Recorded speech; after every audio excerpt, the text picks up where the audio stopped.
মুক্তি মুক্তি চাই, মঞ্জু ভাইয়ের মুক্তি চাই, মুক্তি মুক্তি মুক্তি চাই, মঞ্জু ভাইয়ের মুক্তি চাই।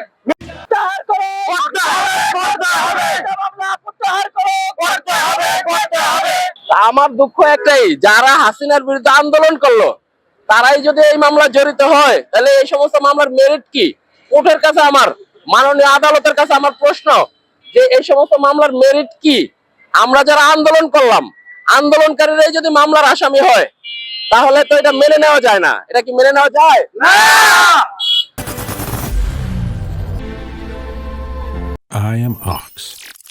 বিএনপির যারা ভোটার, এই মঞ্জুর ফ্যামিলি হয়েছে বিএনপির ভোটার, এবং এরা আজকের থেকে না, একদম শুরু থেকে।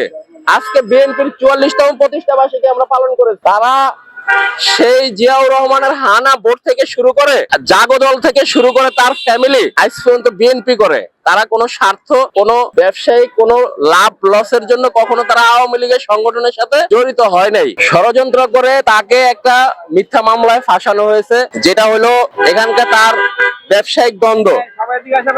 ব্যবসায়িক দ্বন্দ্বের ফলশ্রুতি হিসেবে আজকে সে বৈষম্য বিরোধী মামলার আসামি। আমাদের উত্তরাস্ত টাইস স্যানিটারি হার্ডওয়্যার অ্যান্ড ইলেকট্রিক সমবায় সমিতির সম্মানিত সভাপতি সাহেব জনাব মোহাম্মদ মঞ্জুর আলমকে আপনার মিথ্যা ও ষড়যন্ত্রগুলো মামলায় গ্রেপ্তার দেখানো হয়েছে। এর জন্য আমরা তার মুক্তি দাবি জানাচ্ছি এবং নিন্দা ও প্রতিবাদ জানাচ্ছি।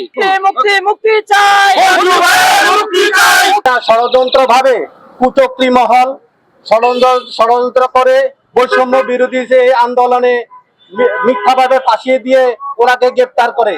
এই গ্রেপ্তারের প্রতিবাদে এবং ওনার নিঃশর্ত মুক্তির দাবিতে আজকে আমাদের এই মানববন্ধন। আসলে আজকে আমাদের মানববন্ধনটা হচ্ছে যে আমাদের সম্মানিত সভাপতি সাহেব ওনাকে মিথ্যা মামলা দিয়ে এবং মিথ্যা হ্যারাসমেন্ট করে ওনাকে থানা গ্রেপ্তার দেখানো হচ্ছে। অথচ উনি বিভিন্ন সময় আমার সাথে আন্দোলনের প্রোগ্রামে, বিএনপির বিভাগীয় সমাবেশে এবং পল্টনে, গোলাপাড়ে প্রত্যেকটা বিএনপির প্রোগ্রামে উনি উপস্থিত ছিলেন। কিন্তু ওনাকে বরিশাল বিভাগ, বরিশালে ছিলেন, সিলেটে ছিলেন, চট্টগ্রামে ছিলেন আমার সাথে, তারপরে গোলাপাড় ছিলেন, পল্টনে ছিলেন। বিএনপির প্রত্যেকটা প্রোগ্রামে উনি উপস্থিত ছিলেন এবং বিএনপির একজন ভালো মানের একজন কর্মী। উনি বিএনপির দুর্দিনে সবসময় উনি ডোনেশনে দিচ্ছে, টাকা পয়সা খরচ করতেছেন। কিন্তু উনি বিএনপি করি আজকে বিএনপির আমলে ওনাকে মিথ্যা মামলা দিয়ে গ্রেফতার দেখানো হয়েছে। এটার আমরা সুস্থ তদন্ত এবং বিচার চাচ্ছি। আমরা ওনার মুক্তি চাচ্ছি, কারণ উনি কখনো আওয়ামী লীগের সাথে সক্রিয় ছিলেন না এবং বিএনপির একজন ভালো মানের কর্মী, সাথে জড়িত ছিল এবং সক্রিয়ভাবে সে একজন কর্মী।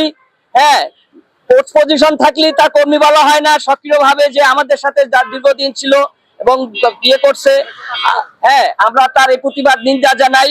আমরা তার যত সম্ভব তাড়াতাড়ি আমরা মুক্তি চাই।